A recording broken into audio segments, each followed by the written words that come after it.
Hey guys, welcome back to another episode of Mastery Monday. Mastery Monday is basically a series where I share some of the challenges and the solutions that we're helping B2B sales reps and sales teams overcome when it comes to increasing sales performance. And one of the things I want to talk to you about today in this episode is champion enablement. I feel like we have a massive opportunity in sales in 2025 to do a much better job of enabling our champions. And if we are real for a second and we realize that actually our job as salespeople isn't to align with budget, it's actually to create it. And to do that, we need to enable our champion to navigate the organization, have high value conversations with stakeholders, and ultimately help them, enable them to make a decision. So in this episode today, I'm going to take you through a couple of things and make sure you stick through to the end. So the first thing I want to talk about is the state of B2B buying in 2025 and why your job is actually so much harder than it needs to be, but this is just the reality that we're facing. I'm going to give you 3 tools that you can implement today to help your champion unlock budget. And then I'm going to give you an exercise at the end so that you can actually pause this video and start to implement it and drive sales change. All right, so let's start off with the state of B2B sales. So we all know it. I talk to reps and teams all day long, every single week, about the challenge when it comes to, winning more deals, winning bigger deals. Deals are being knocked down on price, and organizations are doing like POCs rather than rolling this out across the organization out of fear and risk. Also, deals are taking far too long to close. The reality is because more people are involved, and part of that challenge is organizations are trying to foster a culture of collaboration, which is great, makes total sense. But when they're buying, they then need to collaborate cross-functionally, and that's slowing everything down. We need to understand what to do, how to do something in that situation. And then also, finance just don't want to spend the money like they used to, not right now anyway. We might go back to that in a couple of years' time, but at the moment that's not going to happen. So you got to think about the buyer for a second. Okay, and it's what I teach a lot of salespeople. Most salespeople have never been buyers.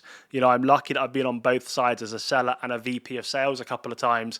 I know what it's like to try and procure stuff internally and navigate finance and those cross-functional conversations. So today I'm going to help you with that. But most salespeople haven't been on the buyer side, so they don't actually really know what it's like. And I think that's an opportunity for sales leadership, is to teach sellers what it's actually like to be a buyer and the challenges.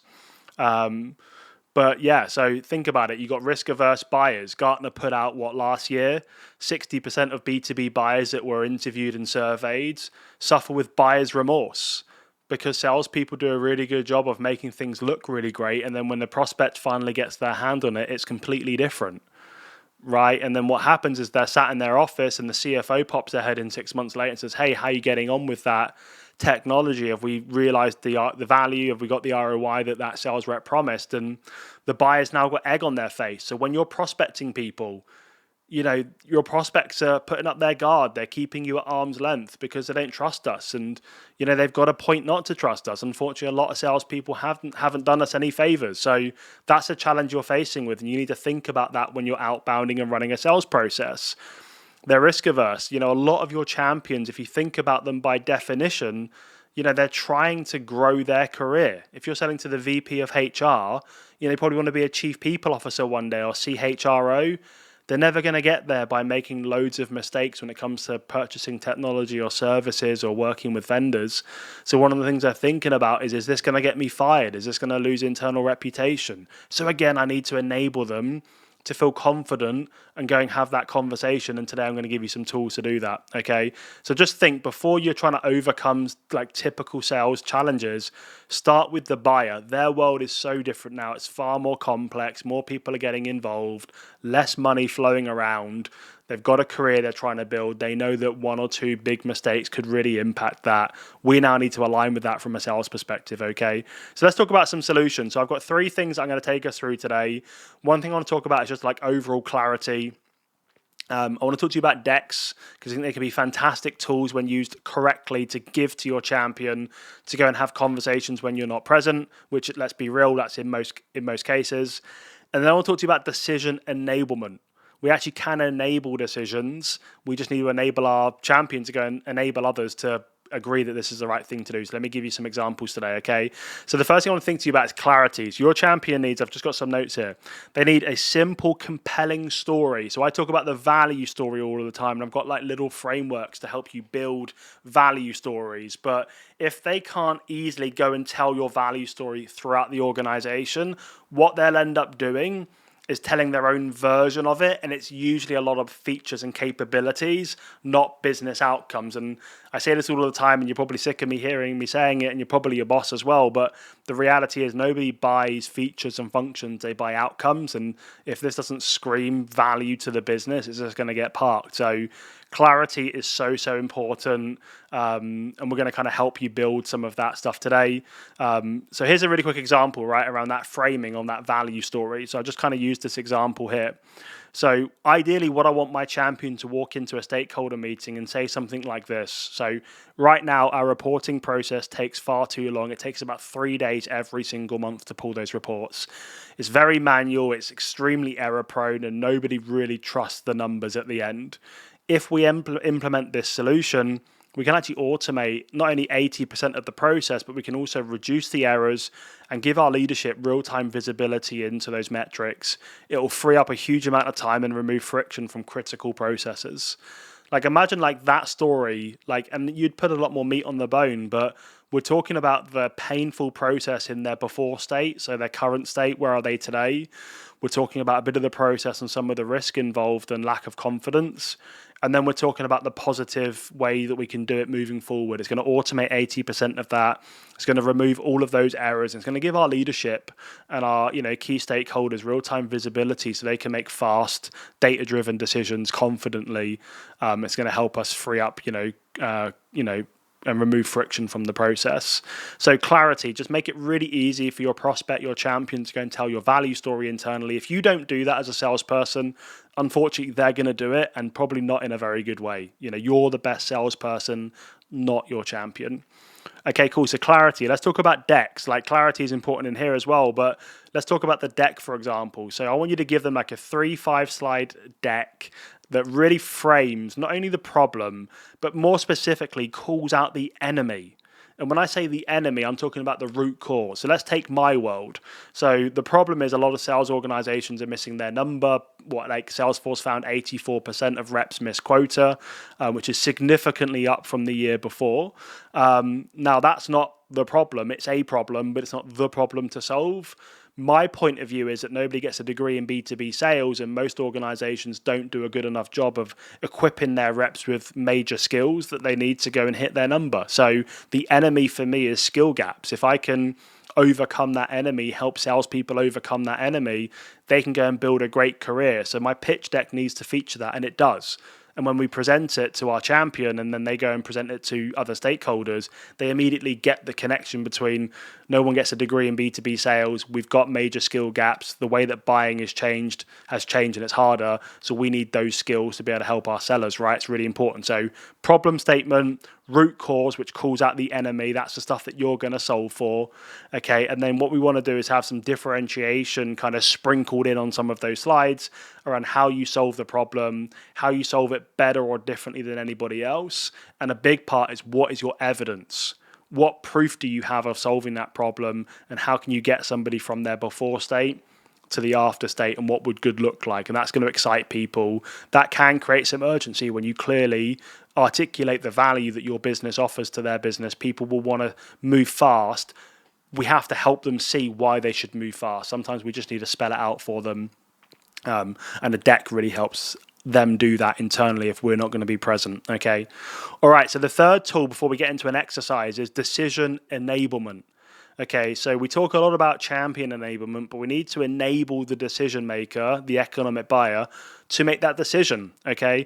And I'm talking about a business case here. So a lot of deals die these days due to decision paralysis. All right, so you might see this in like certain parts of your organization, like maybe in marketing where they do like analysis paralysis. They've got a spreadsheet with 17 tabs and 1,000 rows of data, and everyone's just like paralyzed by all this analysis. It doesn't tell us anything. So it's the same with decisions. If you think that your prospect might be speaking to 3 to 5 vendors, and let's say they've got 3 solutions each that they want to present, like decision paralysis really kicks in. Go back to champions. They don't want egg on their face. They're trying to build a career.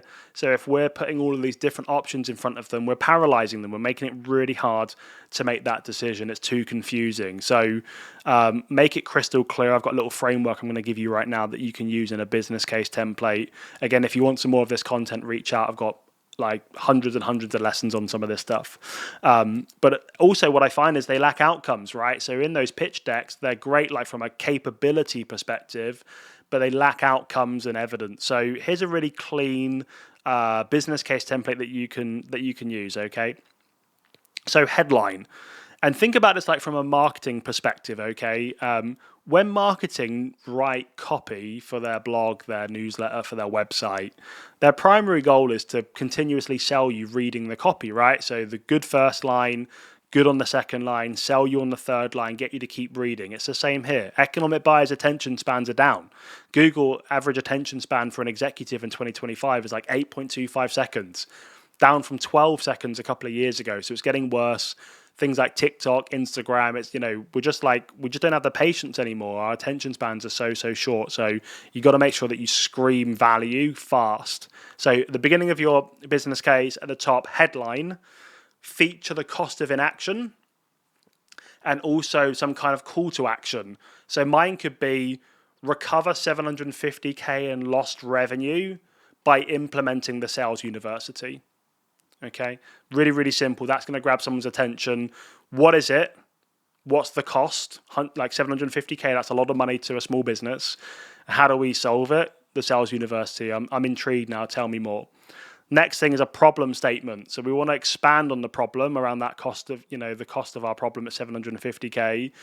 Give a bit more meat to the bone. Maybe it's because we're struggling to break into enterprise sales, enterprise organizations, and we're going to miss our enterprise revenue number. What we need to do is call out the enemy. So when you think about a CFO or an economic buyer, what they're thinking when they're being presented an option, a proposal is, have we actually really identified the problem? A lot of us will probably recognize this image, but if you think about like a bucket with loads of holes and there's water pouring out, a leaky bucket, right? Like some people say that's like the sales funnel, like you're leaking deals, leaking revenue. What CFOs or economic buyers don't want to do is be putting a plaster over the holes because they know the plaster is going to come back off.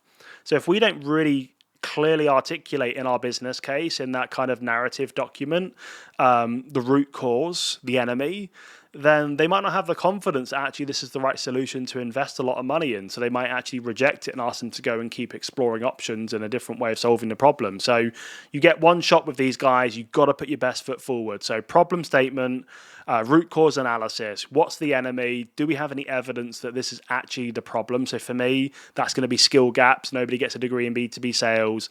The sales leader to rep ratio is far too high. So the sales leaders don't have capacity to run the right training programs. They actually have never been taught how to run a training program, how to reinforce, how to ensure high knowledge retention to drive business impact. So that's what we need to put in there. Okay, then we need to feature the plan to solve the problems. This is where you're going to feature those approved decision criteria. Really simple little table. These were the requirements. These were the capabilities we were looking for in vendors. This is the measurement, of how we've scored that vendor. And here's their evidence that gives us confidence that this vendor can actually do what they say. So this is our plan to solve it and overcome those challenges. Next part is around measurement with quantifiable value. So again, take my context. The plan to solve it could be coming in, spending 1 day a month with the sales organization in a very hands-on training workshop, role plays exercises, reinforcement in the sales university, regular one-on-one and group coaching, deal reviews, call reviews, that kind of stuff. The way we'll measure the success of this investment is by seeing our win rate, which is currently 18%. It needs to be at 25% based on our financial model. So we'll notice that this is going in the right direction when we start getting closer to 25%. And that's going to help us unlock 750K's worth of revenue that we're currently leaking at the moment through to poor sales execution. Whatever, you kind of get the point, right? Couple of metrics that are going to give the economic buyer confidence that we're attaching back to business outcomes, okay? And then finally, price and budget allocation. So by the time they get to the price, they understand the problem and the cost of the problem, the root cause analysis, the solution that we're going to implement to solve all of this, how we'll measure success. They're pretty much ready to say, got it, makes sense. How much does this cost? And they're thinking, as long as it's not wild, it sounds like a pretty good deal. Okay, so lay out the pricing really clearly. Things like total cost, total contract value, upfront payment terms, whatever it is. We don't want any questions coming out. This should be really clear. It goes back to clarity. And then budget allocation. So let's say I'm pitching, I don't know, a training at 55, 60K, and the sales leader's got £48,000 in the budget for sales training every year based on headcount. My question to the champion is, hey, what other technology or services can we turn off to close that gap? Right, so they might turn off that one of their data providers because they've got 3 data providers and one of them just isn't really working, and that's 12.5 grand a year. We can turn that thing off, and that can go towards closing the gap. Again, this shows like willingness of the champion to the economic buyer that this problem is so important to solve. I'm prepared to turn some other things off to part fund this initiative. I just need you to help me close the final gap.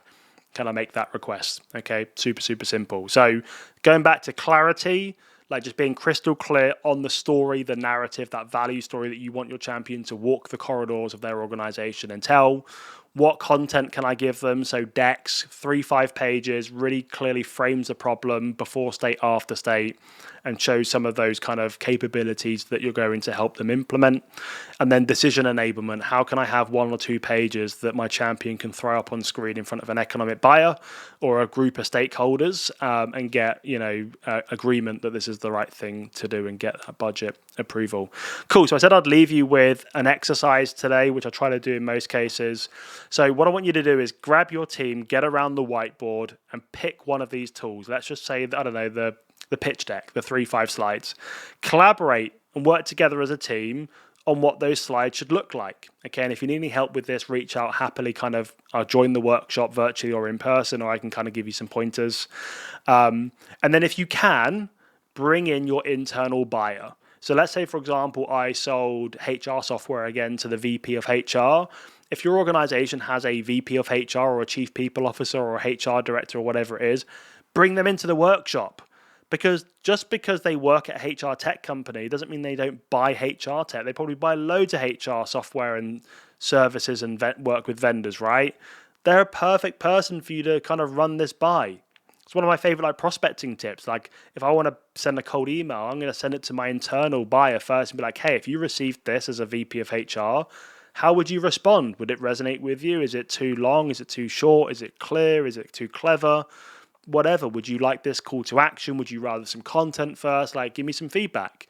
So as an exercise, get the team around a whiteboard, really work together on, what could we do to help us put our best foot forward to really enable our champion to walk the corridors, and let's bring in our internal buyer to get some feedback on that before we start to test it with actual opportunities.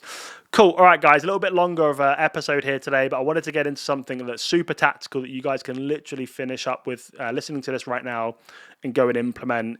So yeah, got any questions off the back of this, let me know. I love the feedback that you guys are giving me from this mini series, so send me a LinkedIn message or reach out in any way. Let me know what you think. Are these helpful? Should we continue doing them? Is there anything that you want us to feature next in a Mastery Monday and really go deep and wide on? Let me know. Otherwise, super excited to deliver our next one to you next Monday. If you have any questions, let me know. Otherwise, I look forward to seeing you next week for another episode of Mastery Monday. Have a great week ahead, guys.